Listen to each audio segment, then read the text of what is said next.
Hello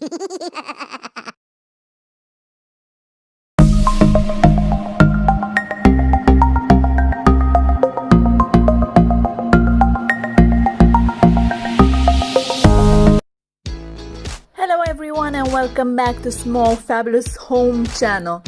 This is how everything started. This is my closet / clothes organizing process, because for me this was a process.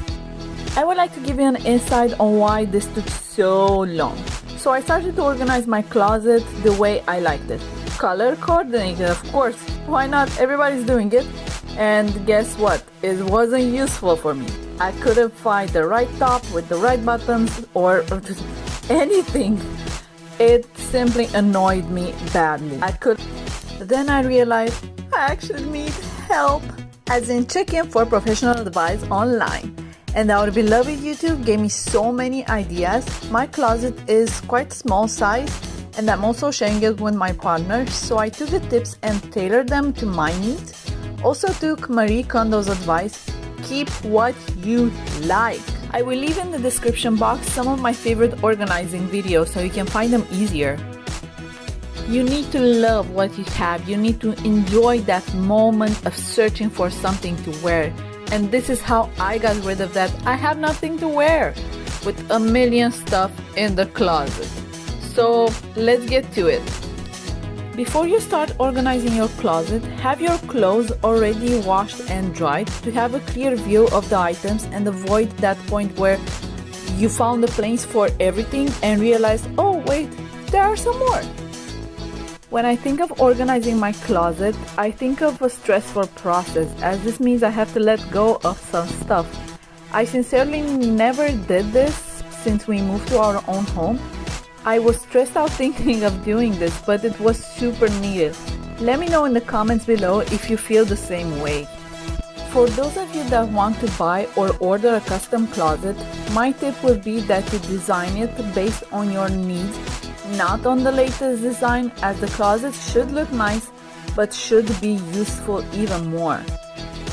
Step number 1, remove everything, so you can have a clear view of the storage space. My closet is a custom made so it will fit into my small fabulous home. I wanted to have something practical. However, with time I realized that I could have added certain things to make it even more useful, but maybe I'll change it with time. What do you think?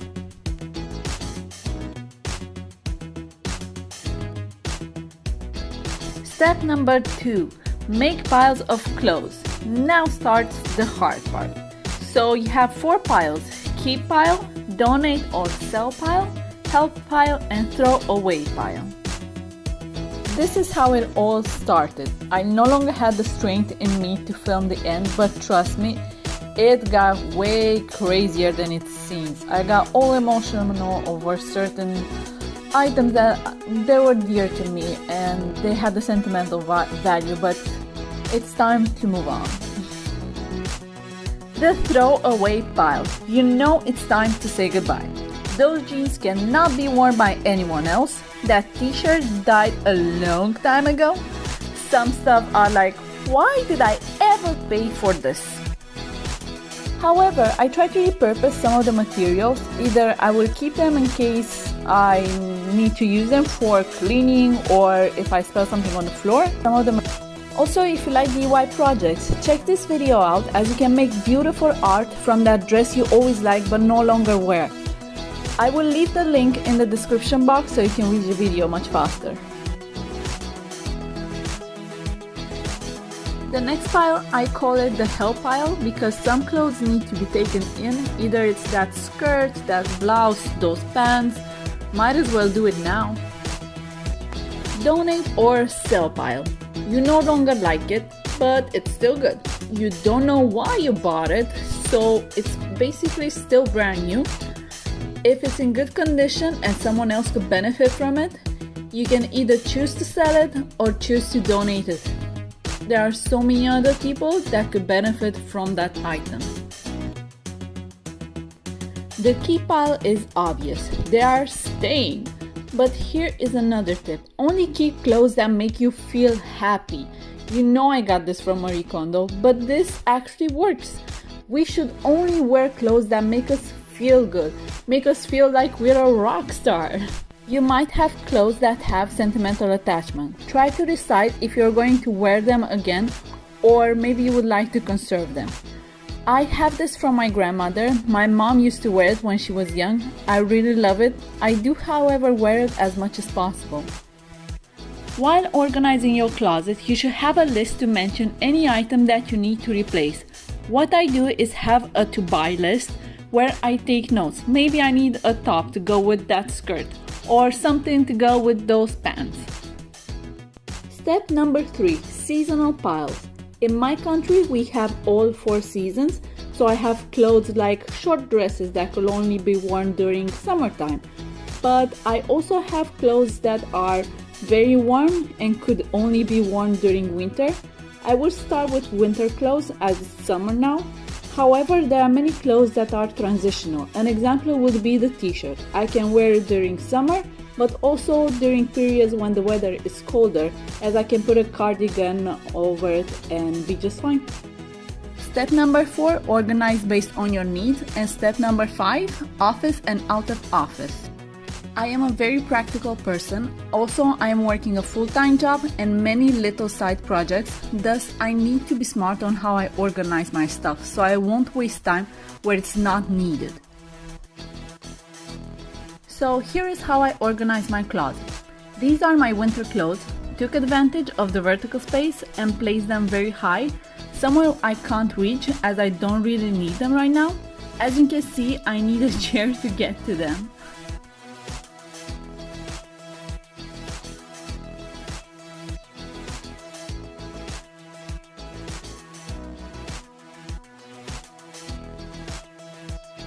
Next, I have my homeware, stuff that I would only wear inside.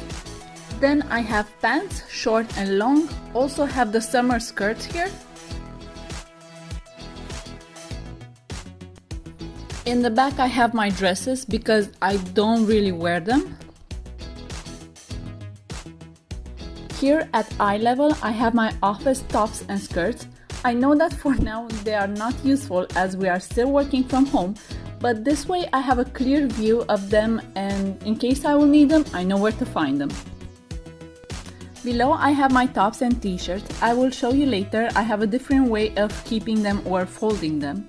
In the back there are cover-ups and the long maxi skirts, and in the right side I have my workout clothes. As you can see, I am not really the type to work out, but this will change. This is one of my shelves and it has this part here that is always empty. Now let me show you why I like to keep my clothes folded or stacked in form of stairs. Let me give you a better view, in case you are designing your own custom-made closet, to have this in the back of your mind.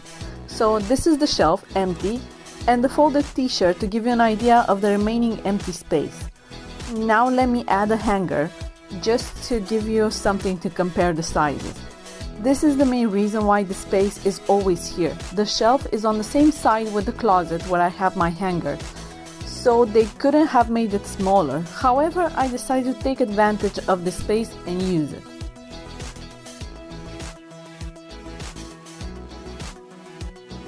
Folding my clothes as normally, but stacking them in a staircase pile, it's much more useful for me as I can see the items much better. And if I'm in a rush, I'll just grab the one that I need and don't waste any time.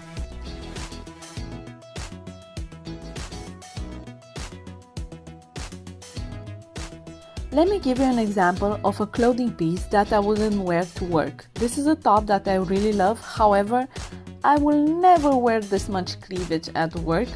Also, spaghetti stripes should not be taken to work. Step number 6, winter or summer sports, and there's a tip that comes with it. Sort clothes by type or by category. So PJ and intimates should be in one place, skirts and pants as bottoms, blouses and any other tops as tops, dresses. What else do we have? We have cover-ups. You should have a place for each category, each type, so it will make it much easier for you to sort out that outfit in order for you to be comfortable with what you're wearing, and also to save some time. Step 7. Hangers and what to hang. There's so many types of hangers. I know that it's better to have all hangers the same type and color as it's aesthetically pleasing. However, in my case, hangers are not at eye level, so I don't really see them. It's not really needed for me. This is our closet. The part on the left is the one where we have the hangers, as both me and my partner are sharing this part. Also, as you realized, we don't really have that many stuff to hang. I started with the lower part that would have remained empty normally, and I have put my partner's hoodies here. The cutest hanger ever, which most probably is for kids, but I like it too much. I would hang only a blouse and maybe a skirt because the hanger could not hold a heavier weight. I would hang them as a full style. This is something I would wear to work. This is a hanger I would use for skirts. This is very good if you happen to have a skirt that gets wrinkled up very fast.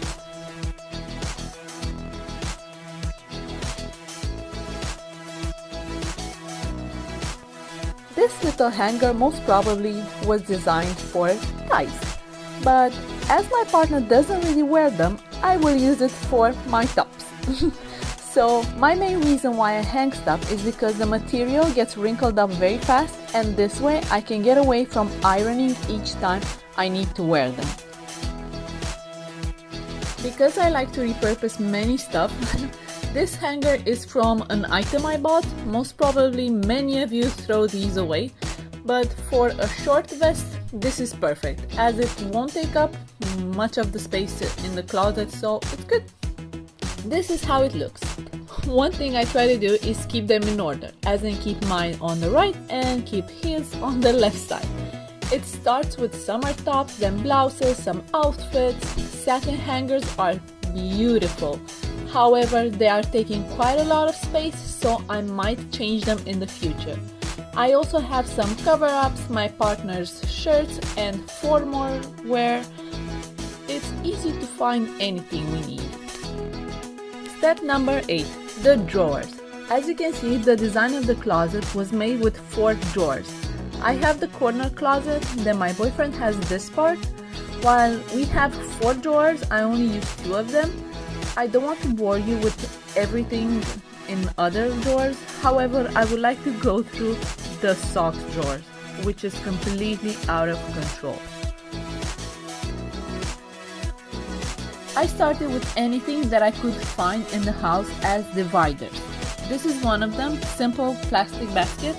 Then I found these little boxes that I could use for different types of socks, and they are quite easy to assemble as well.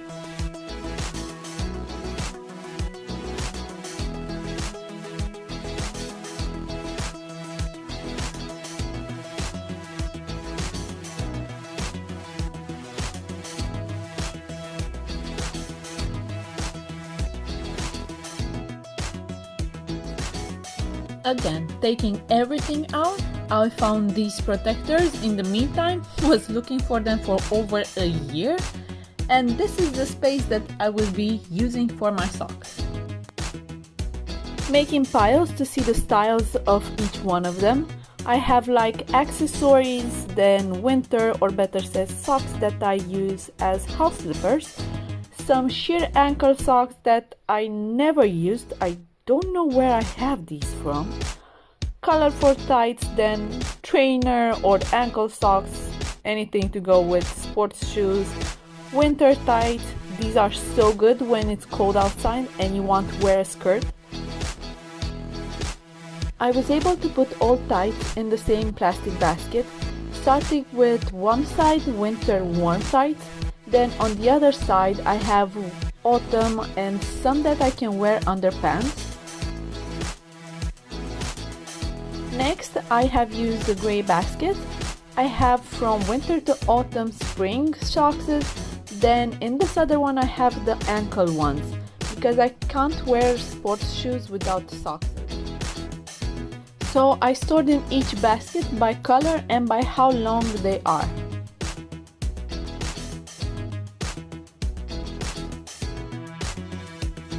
The plastic basket will be turned with the change of seasons, and this way it will be much more useful.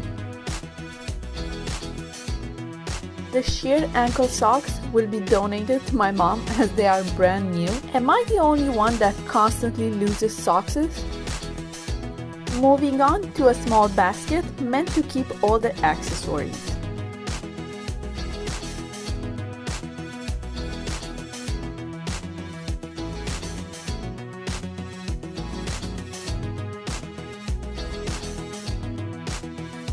They all fit perfectly in the drawer. So happy to see this for the first time in my life. My socks drawer is organized. We have reached the end. Thank you so much for watching this. Hope it gave you some ideas and maybe you need a boost to start your own closet organization. Please click on the icon to subscribe. I upload organization videos, home decor videos, and many more lifestyle ideas. Also hit that thumbs up if you liked it. Find me on Instagram at smallfabuloushome. Keep on watching my tropical decor, or maybe you would like to see the top 5 ways to pamper yourself on a weekly basis. Next time, summer outfits and summer products.